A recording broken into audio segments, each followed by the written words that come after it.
Seandainya seseorang bertemu orang bijaksana yang mau menunjukkan dan memberitahu kesalahan-kesalahannya, seperti orang yang menunjukkan harta karun, hendaklah ia bergaul dengan orang bijaksana itu.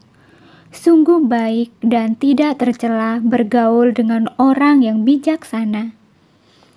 Dhammapada Syair 76. Apakah kita senang bila mana kita dikritik orang lain hanya karena kesalahan yang sangat kecil? Barangkali kita merasakan sesuatu dalam pikiran kita, bahwa mengapa kita yang harus menerima kritikan? Kenapa saya yang selalu dicela? Kenapa orang lain sepertinya tidak pernah dicela dan dikritik? Mengapa ada celaan atau kritikan?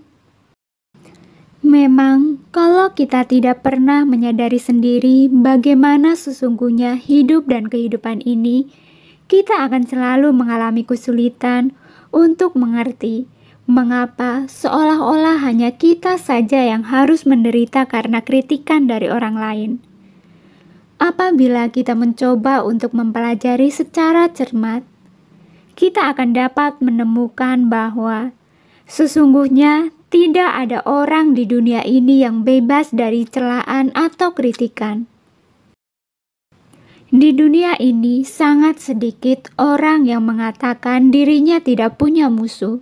Sang Buddha sendiri juga dimusuhi oleh saudara sepupunya, yaitu Dewadatta.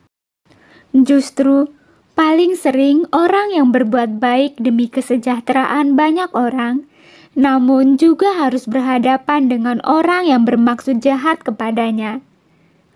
Nampaknya seperti konflik yang tak henti-henti timbul secara alami antara baik dan buruk. Ketika seseorang sedang berusaha berbuat baik, ada orang tertentu yang suka mencari-cari kesalahannya daripada memberikan pujian kepadanya. Kita tahu bahwa memang ada orang tertentu yang suka melihat kesalahan orang lain saja, tetapi menyembunyikan kesalahan-kesalahannya sendiri. Apabila orang macam ini yang suka mengkritik kita, maka kita harus berhati-hati dan waspada dengan orang seperti ini. Sang Buddha pernah berkata bahwa barang siapa suka memperhatikan kesalahan orang lain, dan selalu merasa ingin menggaruk-garuk, maka kekotoran-kekotoran batinnya akan semakin bertambah. Orang seperti ini akan selalu membuat gara-gara, sehingga menimbulkan kritikan dilakukan oleh dia sendiri dan juga orang lain. Jadi, celaan ataupun kritikan itu timbul karena si pengkritik mempunyai gambaran pemikiran tentang si terkritik tidak sama dengan yang diharapkannya. Kritik ini sifatnya membangun, tetapi ada si terkritik yang sesungguhnya benar, namun si pengkritik melihatnya tidak benar, sehingga melontarkan kritikan agar berubah menjadi tidak baik seperti yang diharapkan oleh si pengkritik. Perlukah takut dengan kritikan? Kalau kita dikritik, seharusnya bisa menganggap itu sebagai pil pahit atau suntikan obat yang walaupun terasa sakit. Sebab itu akan dapat menolong kita untuk menjadi lebih baik, sembuh dari sakit. Apabila seseorang dikritik kemudian merasa sakit hati atau seolah-olah terluka dan marah, maka dia sendiri akan menghadapi bahaya bagi dirinya sendiri. Akan tetapi, sebenarnya ada kritikan yang sifatnya membangun. Karena kritikan itu kadang-kadang datangnya bukan dari musuh, tetapi dari orang yang ingin melihat kita berubah menjadi lebih baik. Bukan meneruskan kebiasaan yang kurang baik seperti yang dikritik itu.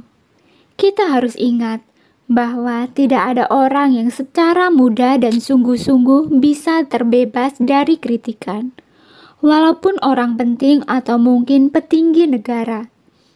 Itulah sebabnya kita tidak perlu sebenarnya takut dengan kritikan, Namun, justru yang harus kita lakukan adalah berterima kasih dan introspeksi diri, sehingga perubahan yang terjadi adalah menjadi lebih baik daripada apa yang sebelumnya kita lakukan sebenarnya salah.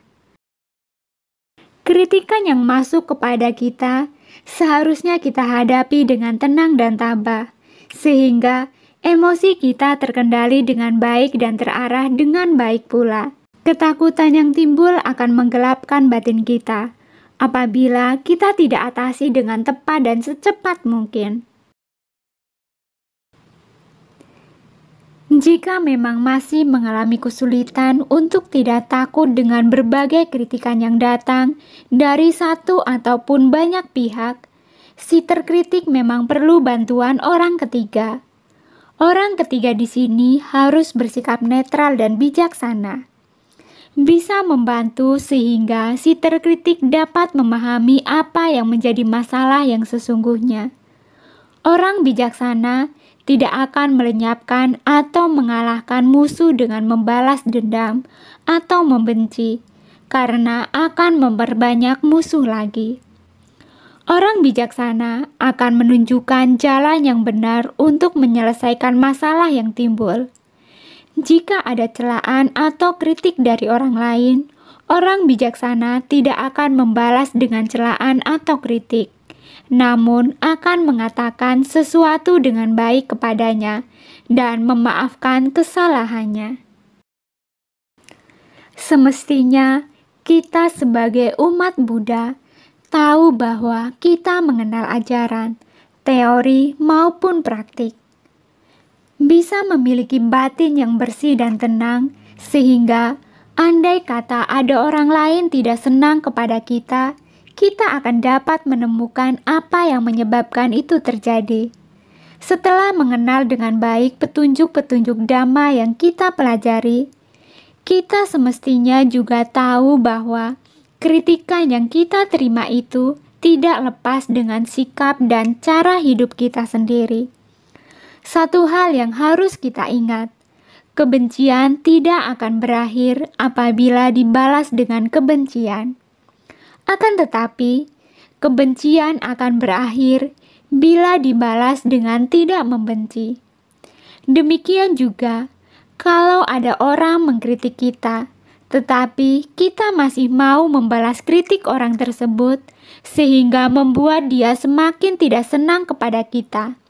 Namun, apabila kita mencoba untuk sedapat mungkin mengerti bahwa sesungguhnya kita tidak perlu mengkritik dia lagi, kecuali kalau memberikan semacam peringatan untuk tidak mengulangi kritikan itu, apalagi dengan maksud ingin menjatuhkan kita, karena bahaya akan ada pada dia. Dan kita juga harus introspeksi diri, merenungkan apakah benar kita lakukan apa yang dikritik oleh orang itu. Jika itu benar, tentu kita harus berusaha untuk bisa menerimanya dengan tenang dan bisa memperbaiki diri. Dengan tradisi turun-temurun dari Sang Buddha, para biku, khususnya biku Theravada, setiap hari Uposatha, sebelum membaca ulang peraturan Patimokkha, selalu saling mengingatkan satu sama lain dengan membacakan beberapa kalimat dalam bahasa Pali, agar para biku tidak lalai dan tidak senonoh dalam hidupnya dan saling memaafkan. Terima kasih sudah menonton, semoga bermanfaat dan semoga Anda berbahagia.